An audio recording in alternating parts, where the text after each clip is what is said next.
আসসালামু আলাইকুম। সংবাদে আপনাদের সবাইকে স্বাগত জানাচ্ছি। আমি ফিরোজ তোহা। শুরুতেই আরবে কেবলস সংবাদ শিরোনাম জানিয়ে দেব এই মুহূর্তে হাতে পাওয়া সর্বশেষ গুরুত্বপূর্ণ আপডেট বাংলা সংবাদ। শুরুতেই থাকছে ন্যাশনাল প্রেয়ার ব্রেকফাস্টে তারেক রহমানকে ডোনাল্ড ট্রাম্পের আমন্ত্রণ।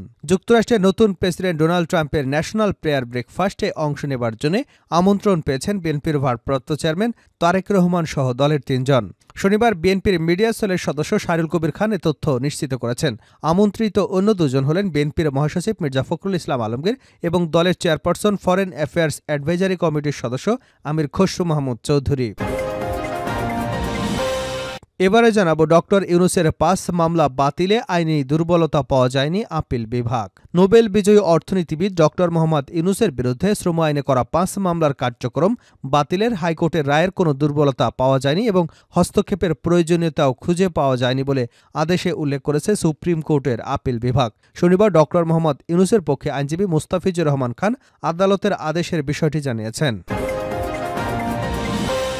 জানাবো হাসিনাকে উৎখাতে যুক্তরাষ্ট্রের ভূমিকা নেই, এটা ভারতও বিশ্বাস করে। মার্কিন জাতীয় নিরাপত্তা উপদেষ্টা জ্যাক সুলিভান বলেছেন, শেখ হাসিনার পতনে যুক্তরাষ্ট্রের যে কোনো ভূমিকা নেই সেটা ভারতীয় ঊর্ধ্বতন কর্মকর্তারাও বিশ্বাস করেন। হোয়াইট হাউসের রুজভেল্টের রুমে সাংবাদিকদের একটি নির্বাচিত দলের সঙ্গে কথা বলার সময় তিনি এ মন্তব্য করেন। এদিকে বাংলাদেশ খেলাফত মজলিসের আমির হলেন মাওলানা মামুনুল হক। খেলাফত মজলিসের আমির নির্বাচিত হয়েছেন মাওলানা মামুনুল হক। তিনি এতদিন সংগঠনটির মহাসচিবের দায়িত্ব আছেন। আর মহাসচিব নির্বাচিত হয়েছেন মাওলানা জালালউদ্দিন, যিনি যুগ্ম মহাসচিব ছিলেন। এবারে থাকছে এক প্রতিষ্ঠানই পাচার করেছে $20 বিলিয়ন। বাংলাদেশ ব্যাংকের গভর্নর ডক্টর আহসানাইস মনসুর বলেছেন, বাংলাদেশে দিনে দুপুরে এমনভাবে চুরি হয়েছে যা বিশ্বের আর কোথাও হয়নি। শুধু চট্টগ্রাম ভিত্তিক একটি গ্রুপই $20 বিলিয়ন পাচার করেছে। এবং সর্বশেষ জানাবো আন্তর্জাতিক সংবাদ। যেন বোমা হামলা হয়েছে, এ যেন যুদ্ধের দৃশ্য। দাবানল সম্পর্কে বাইডেন। যুক্তরাষ্ট্রের লস অ্যাঞ্জেলসের ভয়াবহ দাবানল নিয়ে মার্কিন প্রেসিডেন্ট জো বাইডেন বলেছেন, দাবানল দেখে মনে হচ্ছে কেউ যেন বোমা ফেলেছে। এক প্রতিবেদনে বার্তা সংস্থা এপি জানিয়েছে, ভয়াবহ দাবানলে গত 5 দিন ধরে পড়ছে যুক্তরাষ্ট্রের লস অ্যাঞ্জেলস। সবশেষ এতে 11 জনের মৃত্যুর খবর পাওয়া গেছে। এছাড়া ভয়াবহ দাবানলে এখন পর্যন্ত শহরটির 10,000-এরও বেশি অবকাঠামো ধ্বংস হয়ে গেছে, আর পুড়ে গেছে 35,000 একর জমি।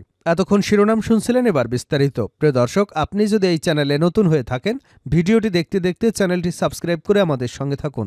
আর এই ভিডিও সম্পর্কে আপনি আপনার মূল্যবান মতামতটি কমেন্ট বক্সে জানিয়ে দিন। আর হ্যাঁ প্রিয় দর্শক, জানিয়ে দিন ভিডিওটি কোথা থেকে দেখছেন। ন্যাশনাল প্রেয়ার ব্রেকফাস্টে খালেদা জিয়া তারেক রহমানকে ডোনাল্ড ট্রাম্পের আমন্ত্রণ। যুক্তরাষ্ট্রের নতুন প্রেসিডেন্ট ডোনাল্ড ট্রাম্পের ন্যাশনাল প্রেয়ার ব্রেকফাস্টে অংশ নেবার জন্য আমন্ত্রণ পেয়েছেন বিএনপি চেয়ারপারসন বেগম খালেদা জিয়া এবং ভারপ্রাপ্ত চেয়ারম্যান তারেক রহমান সহ দলের 4 জন। শনিবার বিএনপির মিডিয়া সেলের সদস্য শাহরুল কবির খান এ তথ্য নিশ্চিত করেছেন। আমন্ত্রিত অন্য দুজন হলেন বিএনপির মহাসচিব মির্জা ফখরুল ইসলাম আলমগীর এবং চেয়ারপারসন ফরেন অ্যাফেয়ার্স অ্যাডভাইজারি কমিটির সদস্য আমির খসরু মাহমুদ চৌধুরী।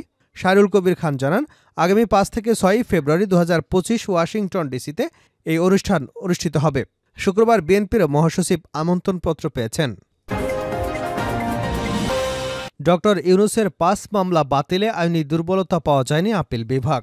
নোবেল বিজয়ী অর্থনীতিবিদ ডক্টর মোহাম্মদ ইউনূসের বিরুদ্ধে শ্রম আইনে করা 5 মামলার কার্যক্রম বাতিলে হাইকোর্টের দেওয়া রায়ে কোনো আইনি দুর্বলতা বা হস্তক্ষেপের প্রয়োজনীয়তা খুঁজে পাওয়া যায়নি, এমনটাই আদেশে উল্লেখ করেছে সুপ্রিম কোর্টের আপিল বিভাগ। শনিবার ডক্টর মোহাম্মদ ইউনূসের পক্ষে আইনজীবী মোস্তাফিজুর রহমান খান আদালতের আদেশে বিষয়টি জানিয়েছেন। হাইকোর্টের রায়ের বিরুদ্ধে রাষ্ট্রপক্ষে লিভ টু আপিল খারিজ করে গত 8ই ডিসেম্বর আদেশ দেন বিচারপতি মোহাম্মদ আশফাকুল ইসলামের নেতৃত্বাধীন 3 বিচারপতির আপিল বিভাগ। ওই পূর্ণাঙ্গ আদেশ সম্প্রতি প্রকাশিত হয়েছে। আপিল বিভাগের এই আদেশে বলা হয়েছে যে হাইকোর্টের রায় এবং আদেশে কোনো আইনি দুর্বলতা বা আইনিভাবে হস্তক্ষেপের প্রয়োজনীয়তা খুঁজে পাওয়া যায়নি। সে অনুসারে লিভ টু আপিলগুলো খারিজ করা হলো। ডক্টর মোহাম্মদ ইউনূসের বিরুদ্ধে যখন শ্রম আদালতে পৃথক 5টি মামলা হয়, তখন তিনি গ্রামীণ টেলিকমিউনিকেশনসের চেয়ারম্যান ছিলেন। প্রস্তাবিত ট্রেড ইউনিয়ন ঘিরে কর্মীর চাকুরি চুক্তির অভিযোগ তুলে 2019 সালে মামলাগুলো করা হয়। সেই মামলার কার্যক্রম বাতিল চেয়ে 2020 সালে হাইকোর্ট পৃথক আবেদন করেন ডক্টর মোহাম্মদ ইউনূস। সে আবেদনের শুনানি নিয়ে হাইকোর্ট রুল সহ আদেশ দেন। সেসব রুলের চূড়ান্ত শুনানি শেষে গত বছরের 24শে অক্টোবর হাইকোর্ট রুল অ্যাবসোলিউট ঘোষণা করে মামলাগুলোর কার্যক্রম বাতিলের রায় দেন। হাইকোর্ট সে রায়ের বিরুদ্ধে রাষ্ট্রপক্ষের পৃথক 5টি লিভ টু আপিল করে। শুনানি শেষে সেই লিভ টু আপিলগুলো খারিজ করে গত 8ই ডিসেম্বর আপিল বিভাগে আদেশ দেন। আদালতে রাষ্ট্রপক্ষে শুনানি করেন অতিরিক্ত অ্যাটর্নি জেনারেল অনিল আর হক। ডক্টর মোহাম্মদ ইউনূসের পক্ষে অ্যাডভোকেট মুস্তাফিজুর রহমান খান শুনানি করেন। হাসিনাকে উৎখাতে যুক্তরাষ্ট্রের ভূমিকা নেই, এটা ভারতও বিশ্বাস করে। মার্কিন জাতীয় নিরাপত্তা উপদেষ্টা জ্যাক সুলিভান বলেছেন, শেখ হাসিনার পতনে যুক্তরাষ্ট্রের যে কোনো ভূমিকা নেই, সেটা ভারতীয় ঊর্ধ্বতন কর্মকর্তারাও বিশ্বাস করেন। হোয়াইট হাউসের রুজভেল্ট রুমে সাংবাদিকদের একটি নির্বাচনী দলের সঙ্গে কথা বলবার সময় তিনি এ মন্তব্য করেন। শুক্রবার রাতে এক প্রতিবেদনে জানিয়েছে ভারতীয় সংবাদ মাধ্যম হিন্দুস্তান টাইমস। অবশ্য হাসিনাকে উৎখাতে যুক্তরাষ্ট্রের কোনো ভূমিকা নেই বলে আগেই জানিয়েছিল ওয়াশিংটন। এমনকি বাংলাদেশের মার্কিন হস্তক্ষেপের অভিযোগ কেবলই মিথ্যা বলেও গত বছরের অগাস্টে আখ্যায়িত করে দেশটি। সংবাদ মাধ্যম বলছে, বাংলাদেশে ছাত্র জনতার গণঅভ্যুত্থানের মাধ্যমে পালাবদল ঘটেছে এ কয়েক মাস আগেই। সম্প্রতি দিল্লি সফর সম্পন্ন করেছেন মার্কিন জাতীয় নিরাপত্তা উপদেষ্টা জ্যাক সুলিভান। তিনি বলেন, ঢাকায় যা ঘটেছে তার নেপথ্যে ওয়াশিংটনের হাত থাকতে পারে বলে যে ধারণা তৈরি হয়েছে তা ভিত্তিহীন এবং ভুয়া। তিনি আরও বলেছেন, ভারতের শীর্ষ পর্যায়ের কর্মকর্তারাও বিশ্বাস করেন না যে বাংলাদেশের ঘটনার সঙ্গে যুক্তরাষ্ট্রের কোনো সংশ্লিষ্টতা আছে। এর আগে হাসিনাকে উৎখাতে যুক্তরাষ্ট্রের কোনো ভূমিকা নেই বলে জানিয়েছিল হোয়াইট হাউস। বাংলাদেশের সরকার উৎখাতে যুক্তরাষ্ট্রে জড়িত থাকার অভিযোগের বিষয়ে জানতে চাওয়া হলে গত বছরের অগাস্টে হোয়াইট হাউসের মুখপাত্র কারিন জে পিয়েরে এক প্রেস ব্রিফিংয়ে বলেন, আমাদের আদৌ কোনো সম্পৃক্ততা ছিল না। যুক্তরাষ্ট্র সরকার এই ঘটনার সঙ্গে জড়িত ছিল বলে যদি কোনো প্রতিবেদনে বলা হয় বা গুজব ছড়ানো হয়, তা হবে নিছক মিথ্যা। বাংলাদেশ খেলাফত মজলিসের আমির হলেন মওলানা মামুনুল হক। বাংলাদেশ খেলাফত মজলিসের আমির নির্বাচিত হয়েছেন মওলানা মামুনুল হক। তিনি এতদিন সংগঠনটির মহাসচিবের দায়িত্বে ছিলেন, আর মহাসচিব নির্বাচিত হয়েছেন মওলানা জালালউদ্দিন, যিনি যুগ্ম মহাসচিব ছিলেন।